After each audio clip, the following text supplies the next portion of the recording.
For 10 years now, we have had an ongoing controversy about snowmobile use in Yellowstone National Park. It cascades to a conflict over values. There are two primary sets of values at stake. The first is that people who would, I guess, label themselves as environmentalists or conservationists commonly view nature to be sacred. It's a sacred temple. Snowmobiles, to them, derogate the values behind national parks. People don't believe that a machine that has come to have such recreational iconography belongs in a national park. The other big argument against snowmobiles is that at least the older machines, the two-stroke machines, were very loud and very smelly. They were some of the most polluting engines on Earth. Even the updated snowmobiles, the four-strokes or best available technology machines, are still fairly loud, and so their noise continues to be a problem, although they are considerably cleaner. And so we basically have solved the air pollution problems. You know, I mean, we've got to start having limits on things. We can't just continue to have more. I mean, the park can only handle so much.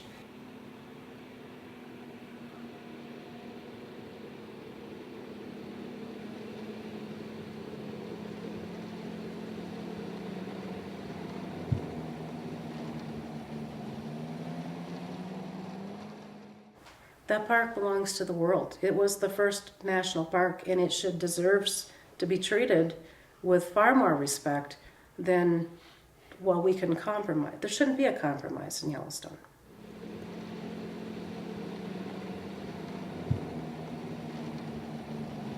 The safety issue is a problem. There was a group of 10 people guided last year.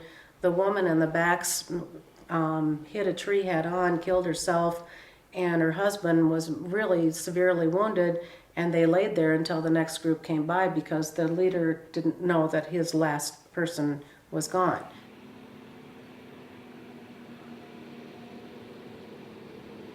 What I would truthfully someday like to see is an over the snow coach guided, where you actually have an interpreter come with you for the people that want that. If you have one person on every snowmobile dumping fuel, you know, putting out exhaust, you can put 20 people in a snow coach. And so you have one vehicle putting out exhaust into the air versus one every person.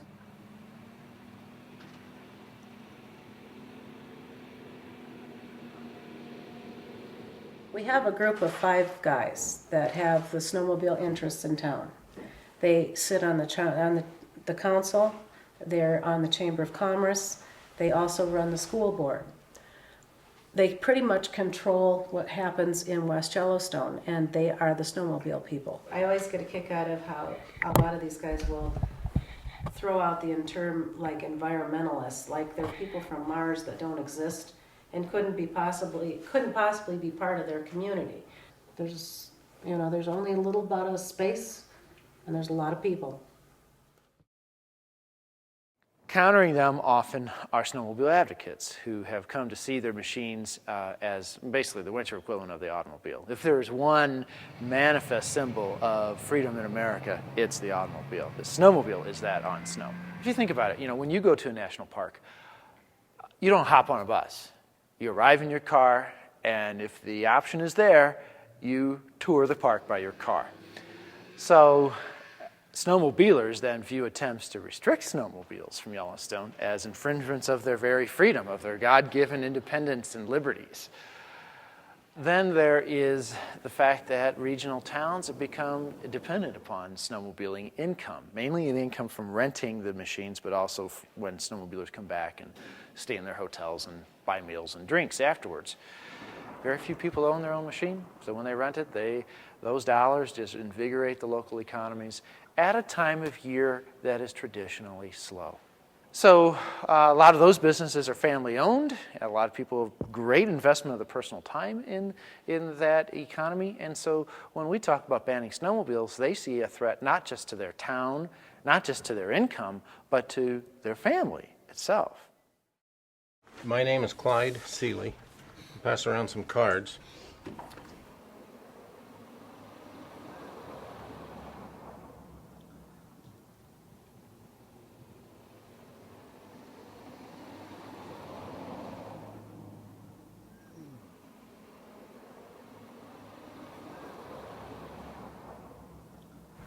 somebody that wants to feel the wind in their cheeks and be able to sit on a snowmobile and do what they want to do have a hard time adapting to the snow coach.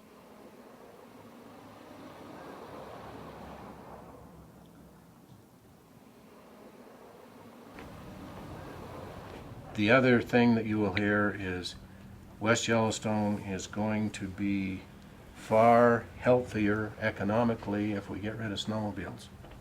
Just get rid of them. Get them out of the park. Those people that are saying that don't have businesses that they have to pay payroll every 2 weeks. Just close it down to snowmobiles. If that happened, I really believe this town would go bankrupt. Now, but you'll hear some say, oh, well, this is the greatest thing that could ever happen. You just wait, you just watch what happens to West Yellowstone. If we get these snowmobiles out of here, there will be more people that'll just flock in here. The cross-country skiers will come in and they'll they'll fill it up, and because there's now environmentally, and I'm not bashing the cross-country skiers at all, because we cater to them too, and I'm very supportive financially and otherwise to the whole cross-country situation.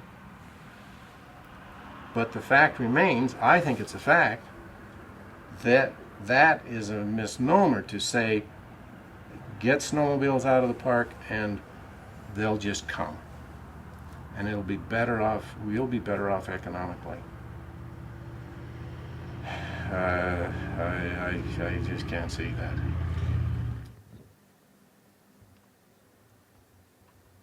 We are pitted against big environmental deep pockets, environmentalist type organizations, deep pockets, to fight this battle. And the propaganda that goes out from those groups is very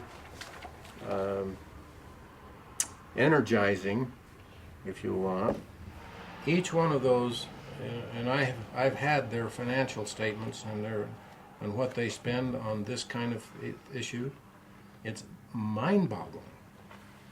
We're fighting that. You know how we did it? We took up a collection. We took up a collection, our little group, and hired a fellow that helped us in Washington.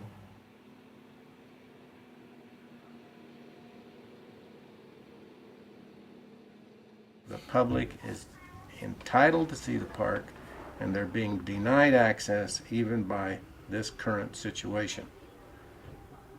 Just, if we just work together on this thing with some kind of balance, I think the whole world would be a winner. West Yellowstone is still impacted, but we can adapt so far. It's very difficult then to find a compromise between those two groups, because, well, one wants snowmobiles and one doesn't. It's pretty clear.